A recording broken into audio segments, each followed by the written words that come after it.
Beth Kempton, freedom seeker, live more, worry less, do what you love. Chapter 9, Freedom Key 7, Enterprise and Initiative. Continuing from where we last left off, being open to the possibility. Never before have we had greater opportunities to do what we love and more options for ways to go about it. These days, making money from our passion is a business plan, not a pipe dream. What if I told you working for yourself in the right business of taking the initiative to leap to a new career with the right organisation could buy you more time and less stress?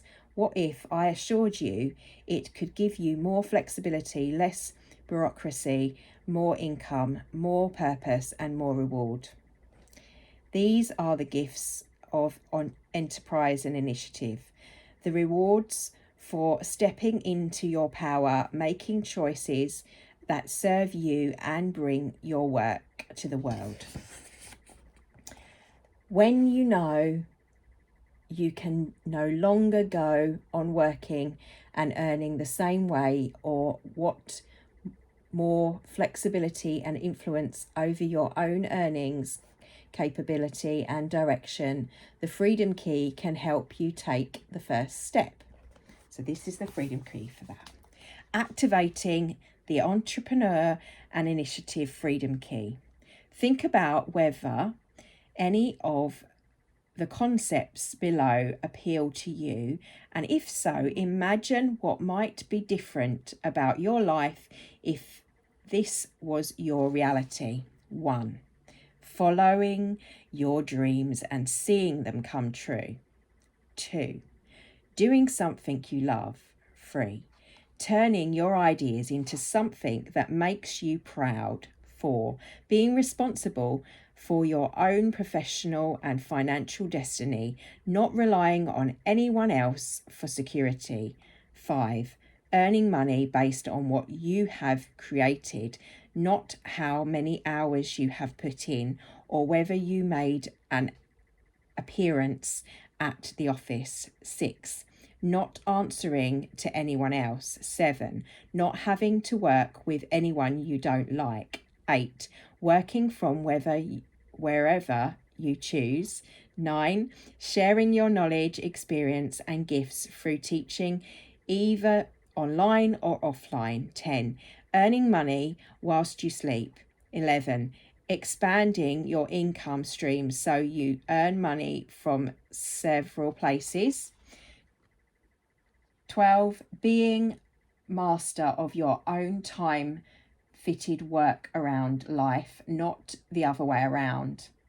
The Freedom Key of Enterprise and Initiative unlocks all these possibilities.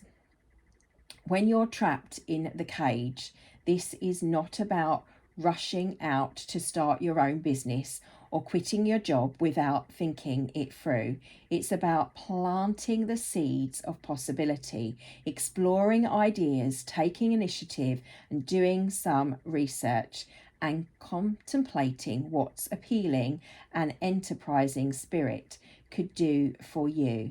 Considering the possibilities, alert your subconscious to the fact that you are open to alternative paths. And I'd add in a little technique going from Louise L. Hay. I'm open and receptive to all good, to all opportunities flowing to me and through me. And so it is.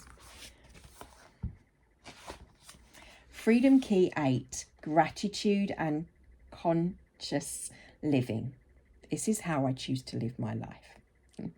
The escape process made me realise that I already had a lot to do.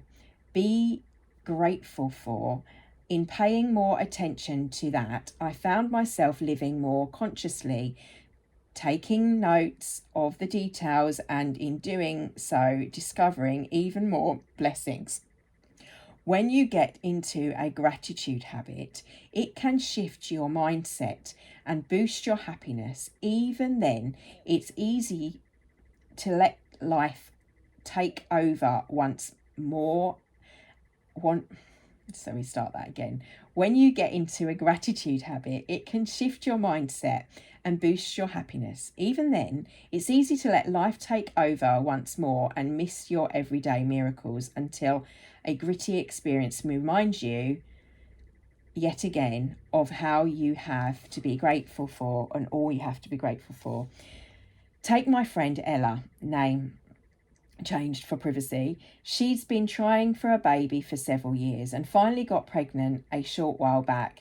There was such happiness surrounding the news, but this morning she went for a 12-week scan and they couldn't find a heartbeat. On hearing the pain in her voice, the air is sucked out of the room and my heart feels like a machine gun hammering against my ribs. People say they feel empty when they have lost something, but I am so sad for her. I feel filled up with it. She wanted that baby so much. On the phone just now, we talked about how she did everything she could to provide a healthy, nurturing place for the baby to develop, how this is a step in the right direction for someone who didn't know if she could get pregnant at all, how maybe there is another soul waiting to be born to her in the future. I am sure now none of it helps. It doesn't take away the raw pain of knowing that her little baby's heart stopped beating, that at some point its heart beat for the last time, perhaps when she was washing up or sleeping or thinking how much she was going to love her child. I couldn't do anything to soften her pain. All I could do was be in it with her. As happens when you hear any sad news, you can't help reflecting on your own situation, and the face of my two girls are blurrily through my tears. Sienna is at nursery and Maya is with her grandma today, so I can concentrate on work, only I can't concentrate on anything except the news. How heartbroken I am for my friend and how grateful I am for my children. In this moment, I don't care about the tantrums or the TV or the sleepless nights. I just want to wrap them in my love, and more than anything, I want that for my friend.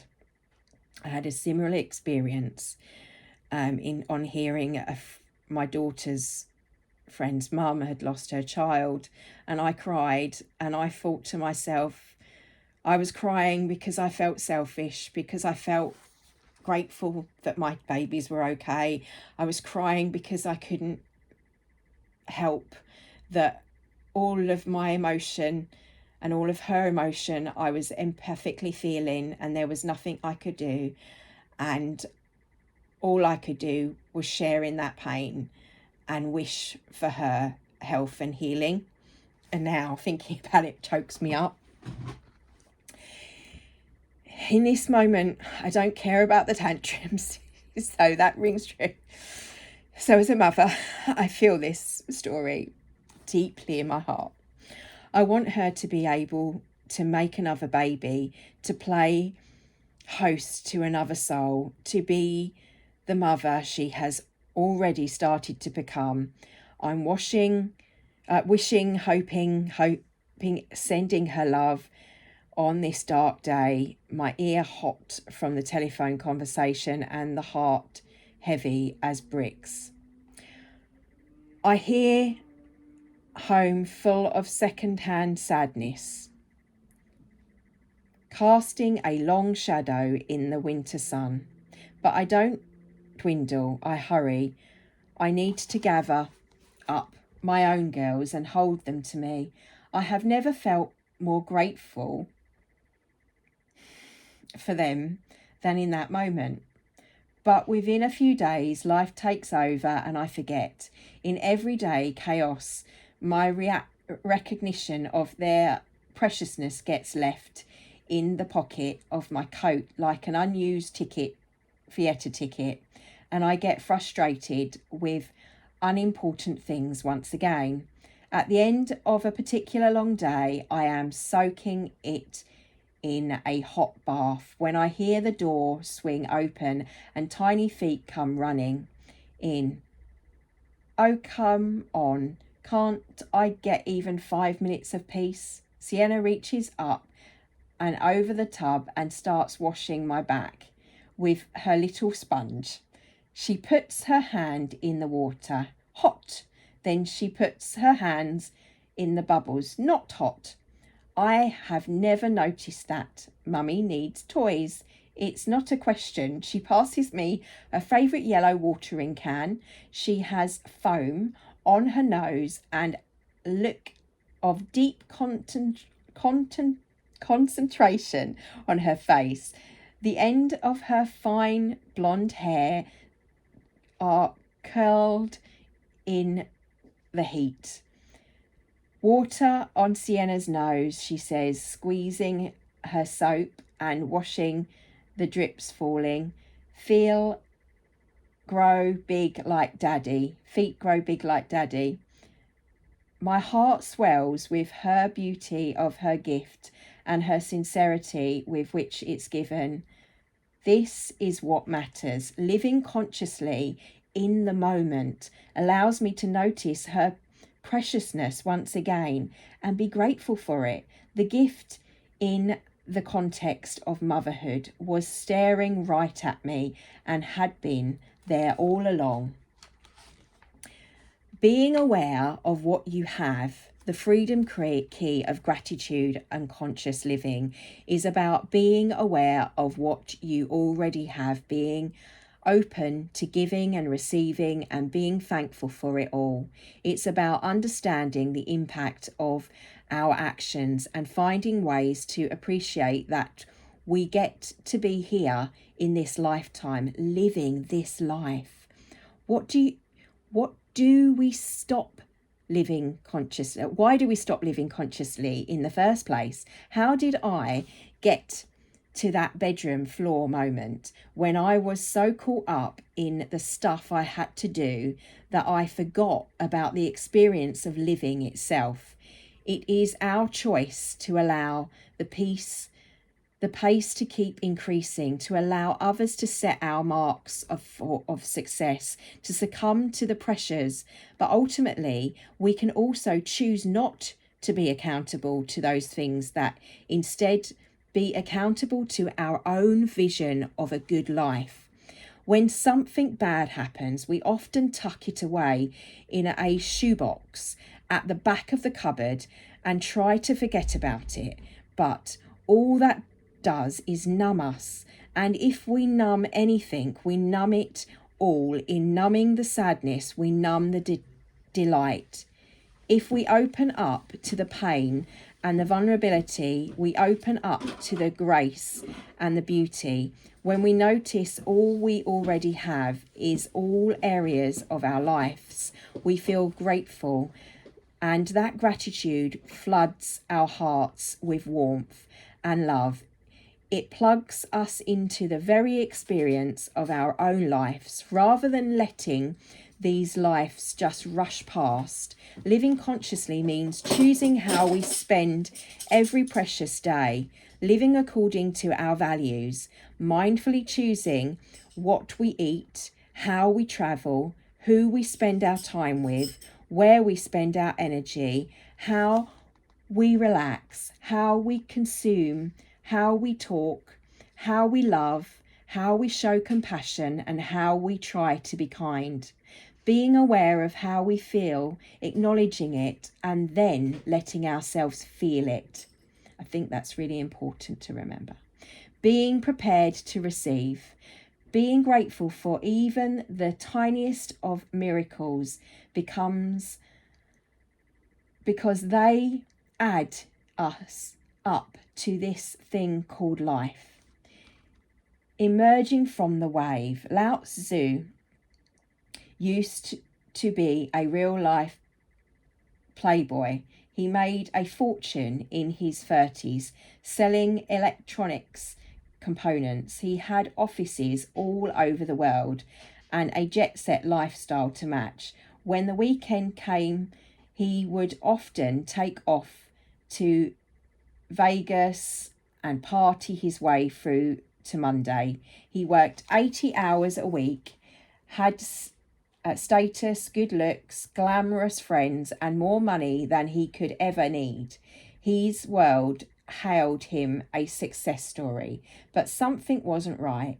He couldn't work out why. With everything he had, he felt so empty. One day in 2005, he developed a real bad rash on his back. It turned out to be his shingles. His body was trying to tell him his way of life was not sustainable. He was prescribed rest, so he took himself to the Bahamas, where an old friend ran a B&B and lived slowly. At the first the pace was unsettling, but when Lotus eventually surrendered to it, he started to feel better. He carried on working, but started shunning parties in favour of travel. On one trip to Mexico, he was out surfing when a wave crashed over him. As he tumbled underwater, he felt a shooting pain in his arm, which fired a message directly to his brain. He wasn't indestructible.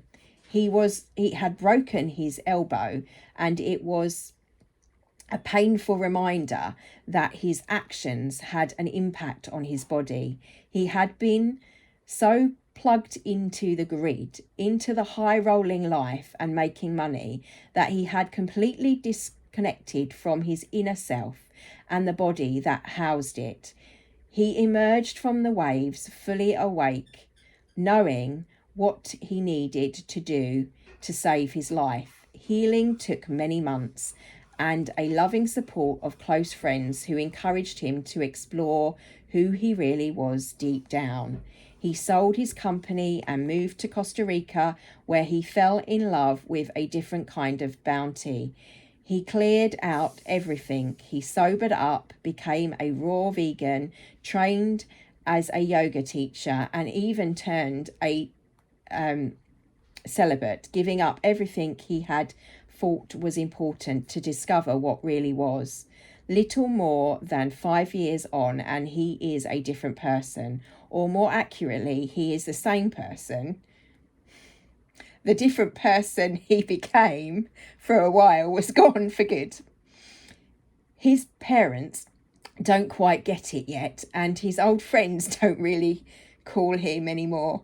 But that is a small sacrifice for someone who has navigated towards his essence and found freedom by living consciously. Living consciously.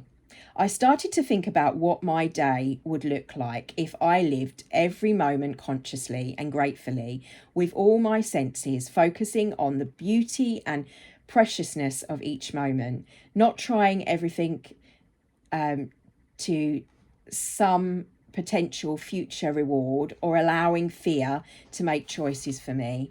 When I tried it, the plan I dreamed up for my day went something like this. Today, I will do only things that celebrate the most important things and people in my life. I will share crisp toast with Sienna and will take it in turns in dipping soldiers into sticky jam. And who cares about the crumbs? I will take her for a walk by the river, and she will look at the sky and see the moon is missing. She will point to the trees and say, Mr. Moon is in there having a picnic, and tell me she wants to bring him strawberry tea. I will watch the hazy smudges of dark and light on the surface of the river as those same trees are reflected, and catch a flash of silver as a pike darts below. I will spin Mia around and around and tickle her soft tummy until her giggles ring out across the land. I will drink her sweetness and nuzzle her wispy golden hair. I will take my husband's hand as we walk and kiss him 100 times. I will write a letter back, bake a cake, walk barefoot on the grass, call my parents, turn my face to the sun. I will breathe deeply, laugh loudly, write freely, move my body naturally, my family, and at the end of the day, I will lie on the ground and look up at the stars, gaze in wonder, imagine myself looking down from up there and seeing me down here, looking up and letting my mind expand to the infinite vastness of the sky. Today I will be grateful for a very good day. And I suggest you write down, what would your living life consciously be? Little add task from me. Day-to-day happiness is a regeneration of all the delicious moments that happen when we feel free. It's about a willingness to be delighted and joyful, and any given moment to find the gift in the challenge, the diamond in the sand. The freedom key of gratitude and conscious living is helpful anytime and all the time. When we are grateful and live consciously, we are thankful for the choices we have made and confident in those choices. This in turn makes us appreciate our power. It can be particularly helpful when you are consumed with worry, because paying more attention to the details of your life as it is right now can help you find the goodness in it, as well as distracting you from the